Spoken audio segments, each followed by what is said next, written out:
ονομάζομαι Παντερέλης Παντελής.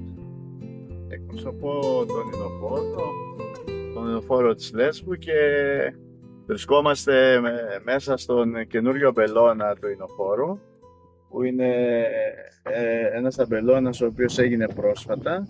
Έχουμε φυτέψει όλο αυτό το γύρω στα 20 στρέμματα μαλακουσιάς και έχει γίνει η γεώτρηση και έχουμε τη δυνατότητα να ποτίζουμε αυτό το πρώτο διάστημα μέχρι να γίνει το ρίζωμα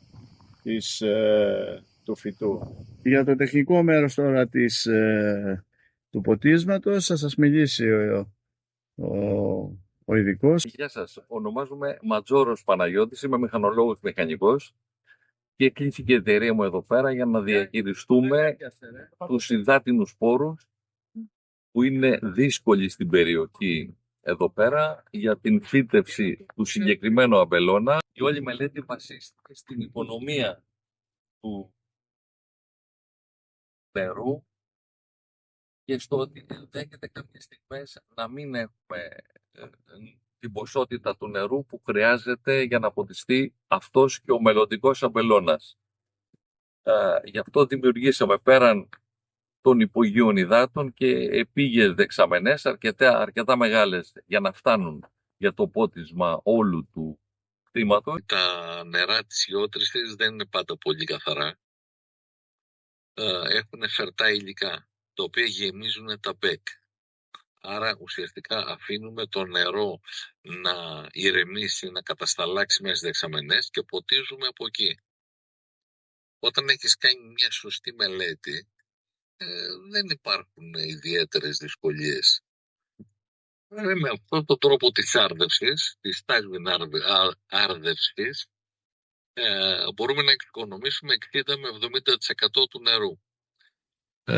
Διότι το νερό δεν σπαταλάται με την εξάτμιση του, αλλά φεύγει κατευθείαν στη ρίζα του φυτού.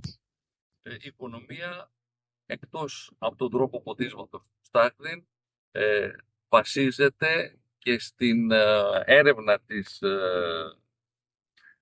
της υγρασίας του εδάφους, που με αισθητήρας που τώρα θα τοποθετήσουμε σε πολλά τμήματα του κτήματος, το πότισμα θα γίνεται ανάλογα με την ανάγκη του φυτού σε υγρασία. Ο τρίτος μεγάλος αμπελώνας της εταιρείας μας, μετά το μεγαλοχώρι και τον καριώνα, ένας ακόμη αμπελώνας καινούριος, ο οποίος θα χαρακτηριστεί βιολογικός το επόμενο χρονικό διάστημα και ο οποίος βρίσκεται δίπλα σε ένα αρχαιολογικό χώρο στο Ρωμαϊκό Υδραγωγείο της Μόριας και ψάχνουμε και τη δυνατότητα να υπάρχει μια σύνδεση του ηνοφόρου,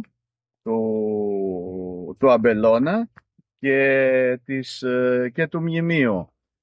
Μια σύνδεση μέσα από τους δρόμους που ήδη υπάρχουν, είτε σαν περιπατητική διαδρομή, είτε σαν ένας μικρός γύρος με το ποδήλατο. Με δεδομένη αυτή την καλύτερη διαχείριση του νερού, θα ήταν πρέπει να μελετηθεί το όλο σύστημα εδώ πέρα της πρόσβασης του νερού, γιατί είχαμε και το πρόσφατο παράδειγμα της πυρκαγιάς και θέλω να πιστεύω ότι συμβάλαμε πάρα πολύ την πρώτη ώρα της πυρκαγιάς με το νερό που δόθηκε από τις δεξαμενές των 40 τόνων που έχουμε δημιουργήσει εδώ πέρα, και είναι ίσως ένα καλό παράδειγμα πώς μπορεί να είναι χρήσιμες σε μια περίπτωση πυρκαγιάς. Και αν υπάρξει μια καλή συνεργασία όλων των φορέων, και καλύτερη διαχείριση του νερού μπορεί να γίνει, αλλά και πιο χρήσιμη να είναι αυτή η διαχείριση.